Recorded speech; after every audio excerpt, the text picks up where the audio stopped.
I'm here today, I'm Michael Taggart, hey everybody, and I'm here to talk about what UPMA has done with the creation of Quintric along with Stan and I, and some of the things that we've been building over the last few years.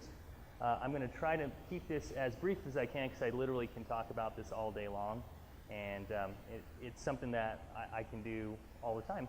But we don't have that much time, so I really want to discuss how cryptocurrencies are changing the face of real money, gold and silver, and money in general, the way that people look at it, the way people are actually using it, and as Abe alluded to, the fact that you can now buy, sell, or trade gold and silver, legal tender, anywhere on the planet in less than 1 second worldwide. Speed of light. You can now make these trades and buy gold and silver and circulate it.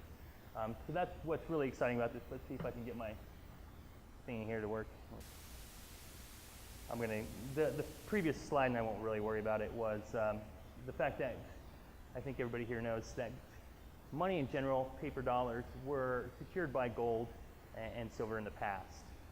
In fact, it was in the Constitution that gold and silver should be the currency and that people should be the persons that are actually issuing that out, not things like the Federal Reserve and otherwise. I think we all understand how that works, and I won't really dwell too much on the Federal Reserve part. But what I will say is the fact that since we have ended our tie to gold, our money has been devalued through inflation and some other reasons for that, but primarily through inflation, through the printing of more and more money as we go. Now, I don't know about you guys, but if I'm holding an asset, if I have money or if I have something of value and it continuously goes down in value, I kind of have an issue with continuing to hold on to that. I would rather, I don't know, find an alternative that would have a stabilized value or go up in value. That would be very important to me. Since this crisis in 2008, which I actually was living in Salt Lake City around the time over in outside of Sandy in the little Cottonwood area, I saw the house I was living in go from about $600,000 in value to just a little over 200. That was a real shocker to me and put things in perspective. I incidentally moved back to Idaho a little bit after that, and that's where I currently reside right now. What I realized around that time, and this is pre-cryptocurrency, you have to realize, but I realized that around that time that money was something I did not know anything about whatsoever, and I should probably learn more about it. So I started digging in to what money was, and I read a book called The Creature from Jekyll Island. I don't know if anybody here has read that, but it was a fabulous book. In fact, I carried that book around with me for several years. It traveled the world with me. It's probably got more air miles than a lot of people in this room. But I'll say it's a heavy book, it's a big thick one, and I finally put it on Audible so I don't have to carry that big thick thing around anymore. But it really did go everywhere with me, and what I realized is that I needed to learn a little bit more about it. I got involved in cryptocurrency back in 2012, and I purchased a large amount of Bitcoin, and this is before it was even $20. Right now today it's about $6,200, and that's at its worst it's been for the year. And a lot of people will say, well, it lost a lot of value in the last 8-9 months, and I'll say, yeah, but this time last year it was about $1,000 bucks. So if you want to say that's a bad investment, it's kind of hard. If you bought it at the top, it probably was. But what I would say is that I started getting involved in that, and I started understanding what money was, understanding the Federal Reserve, and understanding what Bitcoin was, and the blockchain. And I came quickly to understand a few things. Number one, I was trading Bitcoin around and it seemed okay, it was an asset, just like a stock trading and stuff like that. Never really did it, so I just dove in like anybody else and started doing it. But I realized later on what the actual technology could do. Around that time is actually when I met Mr. Stan Larimer here and his son Daniel Larimer, who in this last, I'd say, 14 months raised over $4 billion, billion B, for his latest project, the EOS project. When I met Dan and Stan, they opened my eyes to what a blockchain really could do and what disruptive capabilities a smart contract and blockchain consensus technology could do for the world and all of these different industries out there. And I said, I'm in. I dropped everything. I had $1 million marketing company at the time doing digital marketing and a few other things, and I pretty much just set everything to the side and decided I'm going to hitch my horse to this post in particular, and I decided that that's what I was going to do, and that's what I've been doing ever since. So Stan had what you could say an impact on me and my path in life.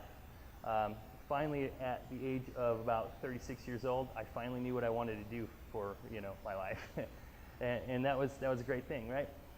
So we went along the path of developing out this thing called Bitshares Blockchain. It is a type of blockchain. Bitcoin's a blockchain, and I don't want to get too technical on anybody, but what I will say is that just like there's different types of cereal, some people like one type of cereal, some people don't like the other type of cereal, it's still cereal. Same thing with blockchains. Some people have different flavors, but they're all still essentially a database that is an accounting type of database. Some of them are faster than others. Some of them are more capable than others. Stan will cover some of that in a minute, because what I would say about that is that in the last 5 years since we have launched Bitshares and the graphene technology that powers Bitshares from our company Cryptonomics, we have now captured about 90%, maybe 85 to 95% on any given day of every single transaction that happens in the world on a blockchain happens with our technology. All right, so what we did is we decided that we were going to do things a little bit different, and we went along that path. Now, we ran into Larry and Jeremy here in December. We had a conference where they were talking about gold, and we came down. Stan and I were actually working on a different gold project, a gold token project, not legal tender at the time. And we were very, very interested in the legal tender aspect for obvious reasons, for the legal reasons, for one, and our concerns for having something that was actually usable as a medium of exchange, that was viable as a cryptocurrency, that had some stability in it. That was very important to us. Stan and I and the rest of our company, and in particular his son, actually created the very first stable cryptocurrency years ago in 2015 called BitUSD, and it just tracks the value of a US dollar. And nowadays, the Winklevoss has just now got approved in New York to have a stable dollar-based cryptocurrency, and apparently they think they invented it. I got news for them, but they did not. So. We've been wanting to introduce these stable currencies that track, the peso, the dollar, the Chinese yuan, the euro, which we have had for several years. But we wanted something that had an inherent value collateralizing it. One of the things that Stan and I and the rest of our company, especially as I said, his son Daniel, did with these stable currencies is we actually, for the first time in history, had a currency that was collateralized by another thing of value. Everybody that berates or derides cryptocurrencies usually says, well, there's nothing backing it. That's always been the big, huge discussion. Peter Schiff and all those guys out there will say, well, there's nothing backing it inherently.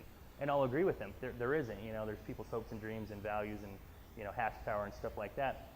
Stan and I and Daniel and everybody, when we created this BitUSD thing, we collateralized this asset with another asset, and for the first time people could say, okay, this is a collateralized asset, it has some value outside of what it is that we're saying it's for. There's something backing it.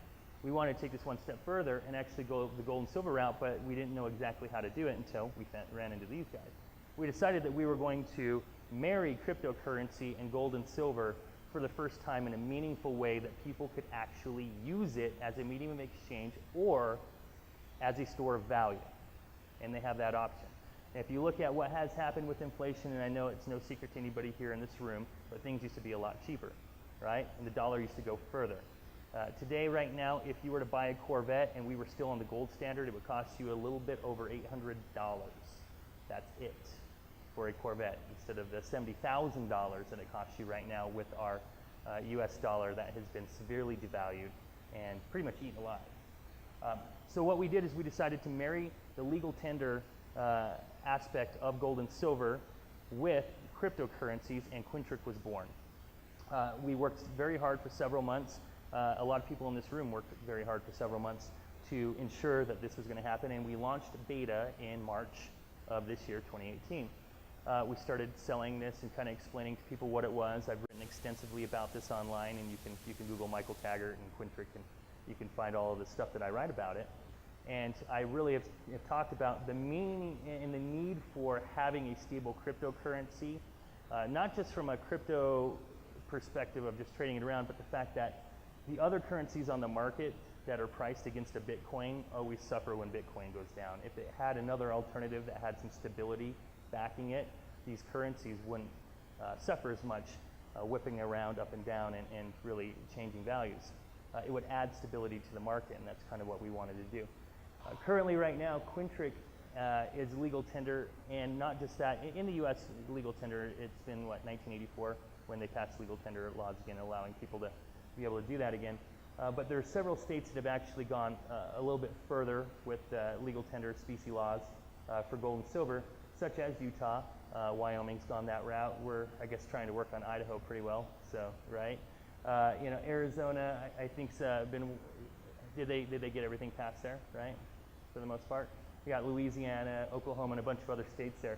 And a lot of other states are talking about it, and they're in some various form of moving their way down the legislature. What they're doing in some of those states is waiving sales tax. Capital gains is already waived because it's not seen as property. It's legal tender to legal tender. So there's a lot of awesome implications for this. What we want to do is we want to offer this as an alternative. And just let me know when I have like 5 minutes left. We want to offer this as an alternative. You can use gold and silver as a cryptocurrency. We store it in the vault just the same as you would any other gold, and you can trade it around electronically with wallets or in the dashboard for Quintric.com. You can send invoices to and from each other if you want to bill somebody for, if they did any work or if you did any work for them or anything like that. Or if you just want to send a proposal for them to send you some money for any reason, you can do that, and they can instantly do that in the Quintric dashboard.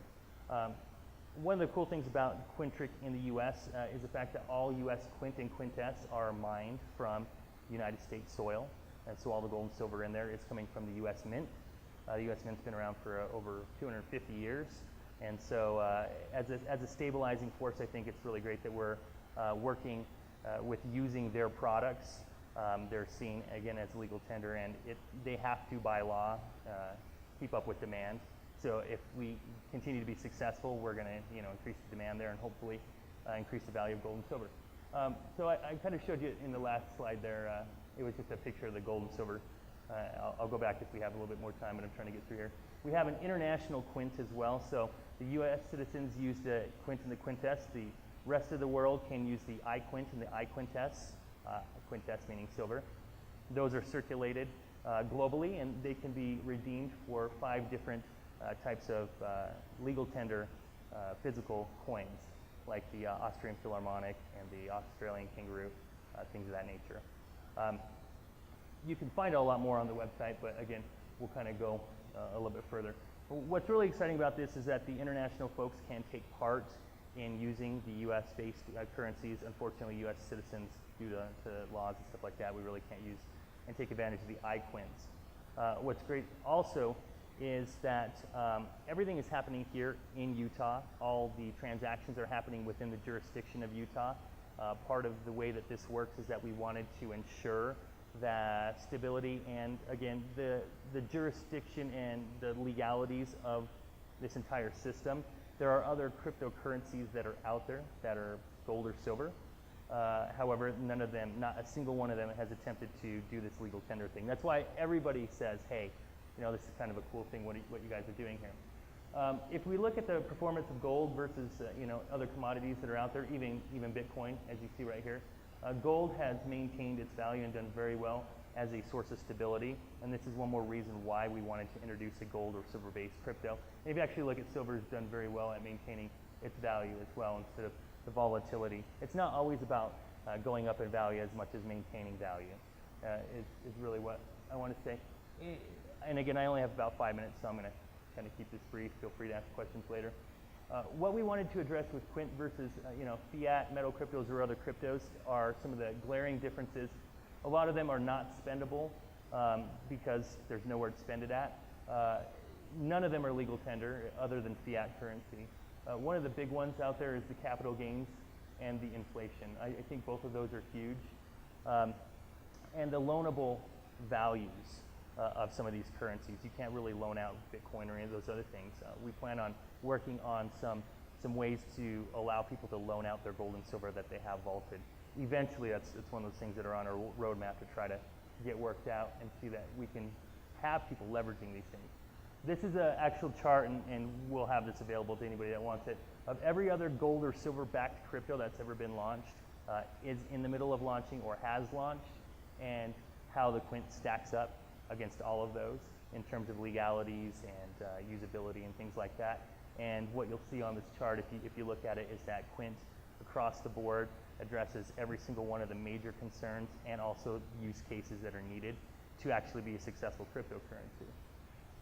This is a price breakdown. Very simply enough, we price it, and this is a little old because the price breakdown's the price is a little bit higher on there. The Mint lowered their prices for the gold eagles, so that just needs to be reflected. But essentially, we price everything as an American Gold Eagle retail value. It's not priced at spot price or anything like that. It's at the Gold Eagle value. There are no vaulting fees. There are no insurance fees. When you use and you buy a Quint, none of those fees are assessed. They're built into the price, so you can store it for life without having any additional fees for the insurance or for the vaulting. You can circulate those Quints at that value, and if you ever want to redeem your Quint for gold or silver coinage, you can absolutely do that, and you will have gold and silver coinage delivered to you. What we decided to really work on when we decided to create Quintric was addressing financial privacy and the diminishing of financial privacy out here. The lack of transparency with money and with banking in general, with storage of funds and assets. The absence and ease and finality of completing monetary transactions. A lot of times when you swipe that card, you can call your credit card company for up to 2 years and actually reverse that charge. With a blockchain, it's instantaneous and there's no reversals. So from a risk perspective for merchants and for people out there selling things, this is very important. We also want to obviously address inflation. We have 100% reserves on deposit for all Quints that are vaulted there, meaning there is no fractional reserve. Everything that we say is in the vault is in the vault. Everything that we have out there in the blockchain in circulation, you can check against what is in the vault, and it is 100% reserve on deposit. We also wanted to address the issues of, again, transparency, the lack of transparency by providing live stream cameras, random audits, and again, the blockchain will show you exactly how many coins should be in that vault at any given time, so you can just check and see how many are in circulation. Where we're going from here with Quintric is pretty exciting. I also am in the middle of launching another venture right now called Biquitous. It's a 3D printing marketplace and supply chain, meaning a 3D printed product, anything from a pair of shoes or a skateboard or something like that. You can actually buy the blueprint from that product and print it out at your own house. And if you don't have a 3D printer, you can have somebody in your neighborhood print it out for you. What's great and why I'm mentioning that is the fact that Biquitous Marketplace will be using the Quint as its medium of exchange for the entire marketplace. So every sale, every purchase, everything that happens on that marketplace will happen using the Quint as the medium of exchange. So that one's happening right now, and another really great integration that we have right now is Pager, which is a point-of-sale system. It's in several different countries right now. There's a lot of merchants that are using it over in Europe and in Canada. What it is as a POS system is it accepts cryptocurrencies. It does accept cards at point of sales too, but very simply and easily, a person with no bank account, no credit cards, or anything like that can actually use cryptocurrency to buy and sell, or a merchant can accept cryptocurrency to sell or do anything with goods and services. And with Pager, they can hit a button and settle to fiat currency, or if they want to settle to gold and silver Quint, they can actually hit a button and they can liquidate all their cryptocurrencies they're accepting for payments for goods and services into a Quint if they want to, and actually store that and use it. So it's a very exciting thing, mobile app and website app. Another really great partnership that we just cemented earlier in August was Netcoins. Netcoins offers virtual ATMs, retail locations, online purchasing of cryptos and liquidation of cryptos, and over-the-counter OTC large transactions. They can do anywhere from $50,000 to several $1 million per transaction with OTC transactions.